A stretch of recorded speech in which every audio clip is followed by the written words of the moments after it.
Okay, good afternoon, classmates. Good afternoon, Judge Princess. I do apologize that I am sending this video instead of being physically present there. As you can see, I am still in in school, and I am hoping that you will accept this video in my place because I don't want to miss a third meeting in a row.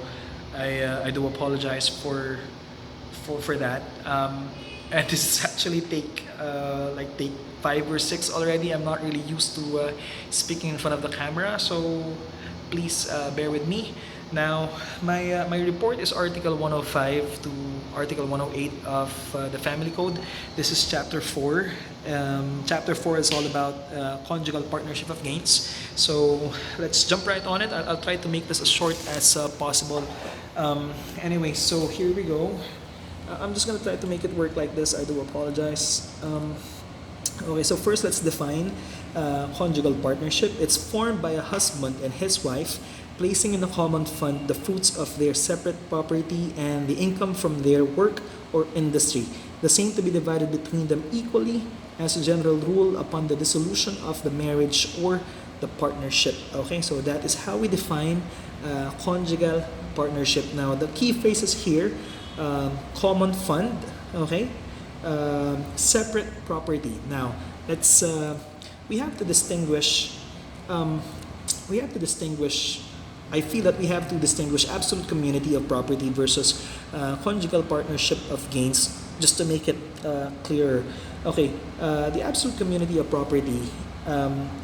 Basically, in that particular situation, that particular regime, everything that a spouse owns, even prior to the marriage, is brought into conjugal ownership.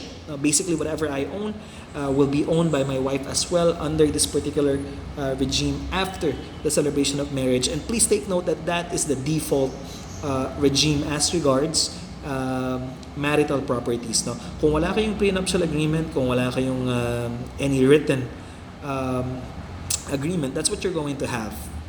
The absolute community of property. So, contrast that with the conjugal partnership of gains. You can only put yourself under this particular regime if you put it in writing before the celebration of marriage. No, so please take note of that. If this is what you want to have, all my single classmates out there, if you are deciding about it, then do take note. If you want to put yourself under the conjugal partnership of gains, then you have to put it in writing before the celebration of marriage. Now, so chapter 4 of the Family Code, again, this is Article 105 to Article 133. It's only going to apply if the partners, the spouses, decide to put themselves under the regime of the conjugal partnership of gains. And again, otherwise, they're going to be putting themselves under the absolute community of property regime. Okay?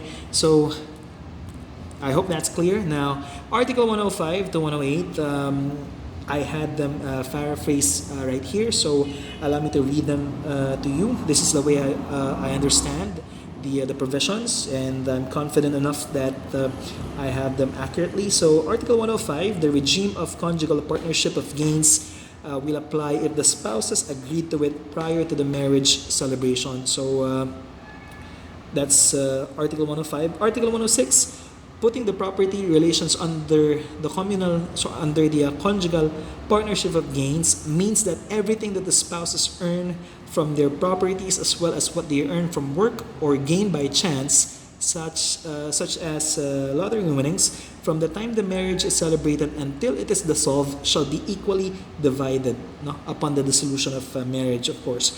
Now, Article 107 simply states that Article 88 and 89 will also apply.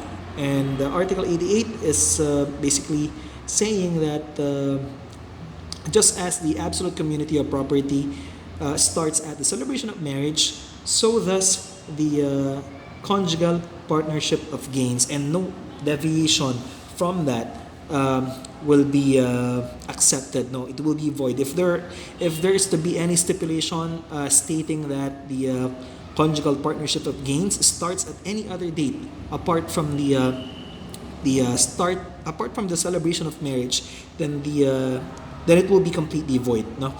Now, Article 89, a spouse cannot waive his rights, interests, shares, and effects during the marriage except in case of judicial separation of property. Okay, so that's Article 88 and Article 89 actually refer to the absolute community of property, but Article 107 tells us that they are also applicable to the conjugal partnership of gains. Now, Article 108, the rules on contract partnership, as long as it is not in conflict with this chapter or in the marriage settlement, shall also apply to CPG. So the last article is pretty important. Basically, it's telling us that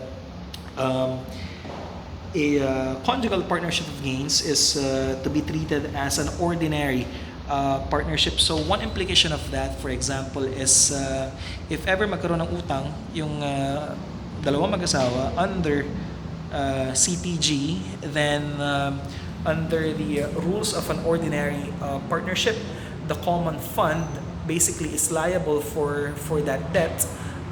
And if it's not sufficient, then they will be held solidarily liable with their respective exclusive property. So that's one important implication. So let's see. Okay, so okay, we're going on 7 minutes now. I just want to wrap up my report. Again, my apologies for not being there tonight. But again, the key things to remember here is that the conjugal partnership of gains, you can only put yourself and your partner under that regime if sorry, I was distracted. I think so. Okay, you can only put yourself under that regime if you and your wife will have it in writing prior to the celebration of the marriage. And having done that, what that means basically is that everything that you own and everything that your wife owns, in accordance with Article 109, will remain to be paraphernal properties, not conjugal properties.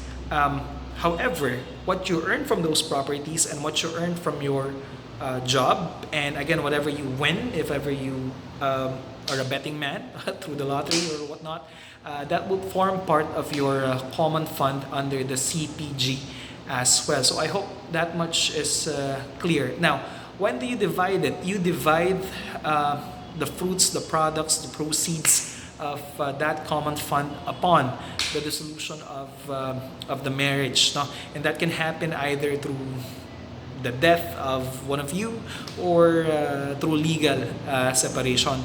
So another important thing to remember is that in the absence of an agreement putting yourself under CPG, the default regime is the absolute community of property. So that's basically it. I think I covered pretty much everything from Article 105 to 108. Yeah. So yeah, if I hope to meet with you again on next Tuesday. So I'm really sorry if I'm sorry I wasn't able to make it tonight. So yeah, I'll see you guys next week.